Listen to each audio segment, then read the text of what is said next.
Senator from Maine. I hope the senator from Wyoming will stay, and so we might have a discussion. Why has the price of gasoline gone up? Why did it start going up about the same time that Joe Biden became president? Was it because of the cancellation of the Keystone Pipeline? No.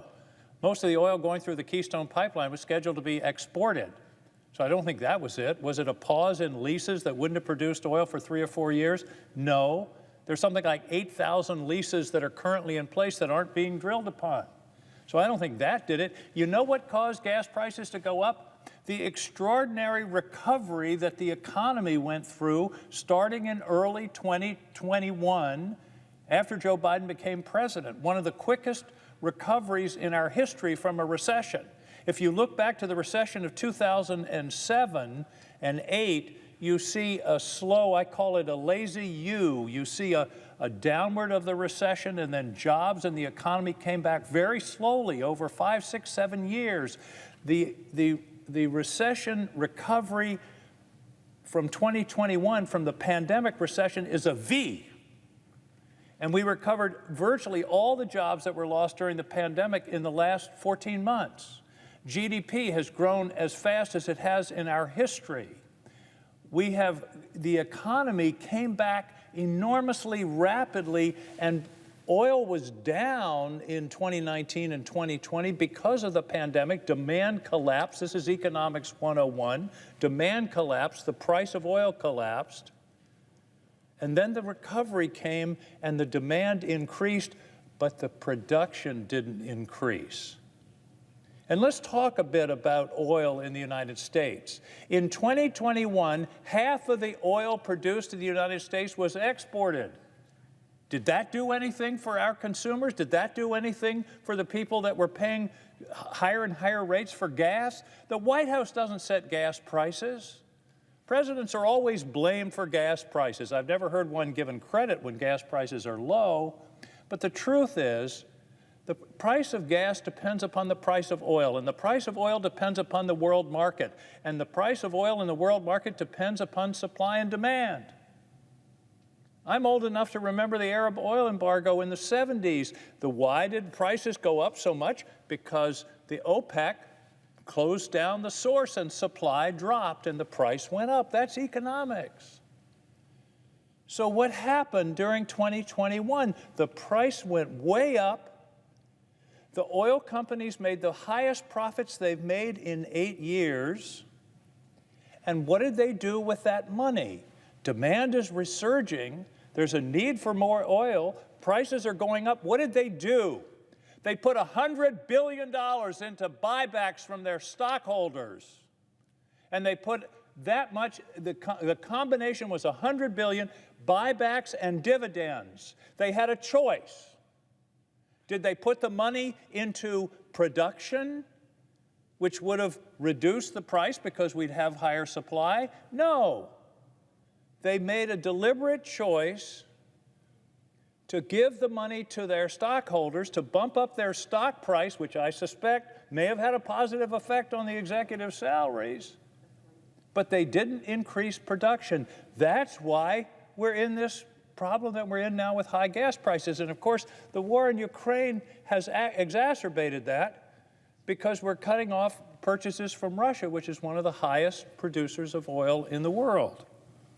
So if the idea is, you know, I keep hearing my friends on the other side trying to blame Joe Biden. If you want to blame him for anything, blame him for the quickest recovery from a recession in recorded history.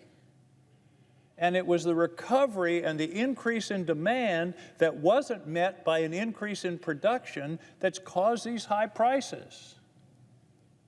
And I read a quote this morning in the Energy and Natural Resources Committee. There was an executive who said, we made a promise to our shareholders that we were going to be disciplined and we were going to return the money to them.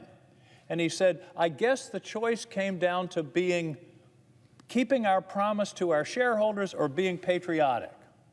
Well, we know what choice they made.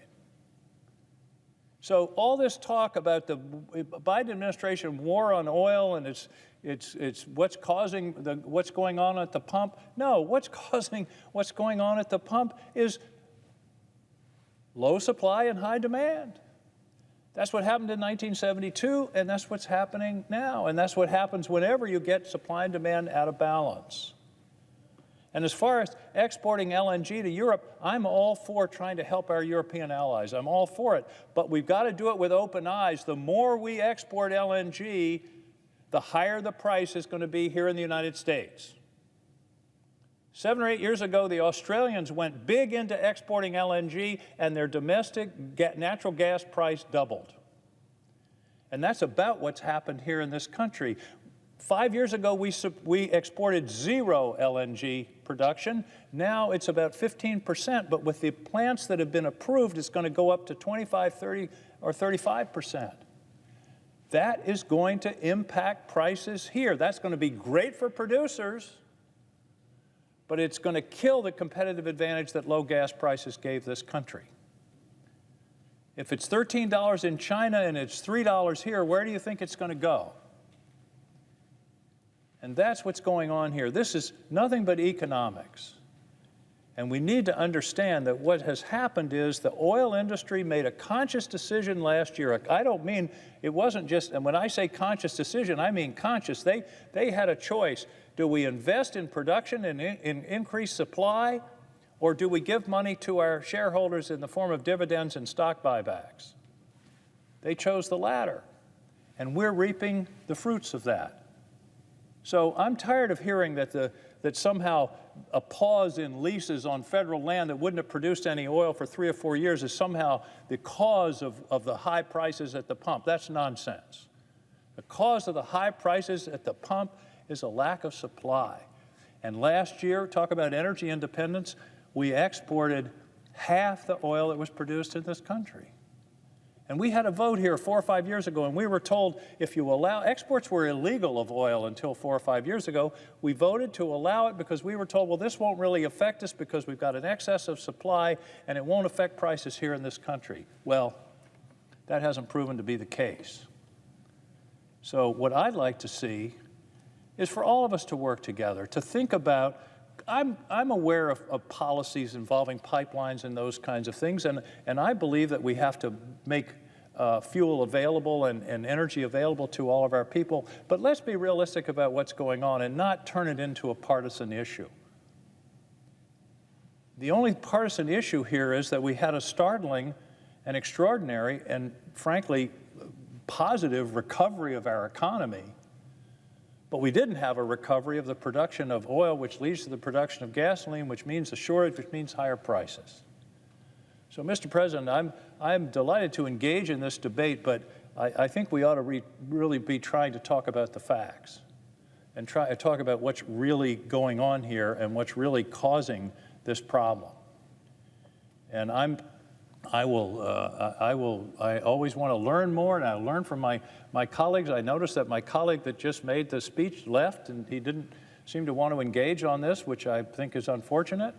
And I hope that perhaps here in the Senate we can actually have a debate and talk about what the issues are and what the reality is, and quit just casting everything in a partisan way. It's gotten to the point if Joe Biden walked out of the White House and walked across the Potomac River, the other side would say, the president can't swim.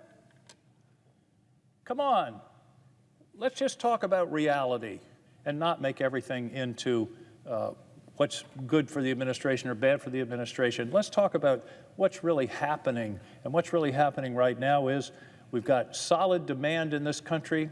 The economy has come back, but we don't have enough production to meet that demand. Thank you, Mr. President. I yield the floor.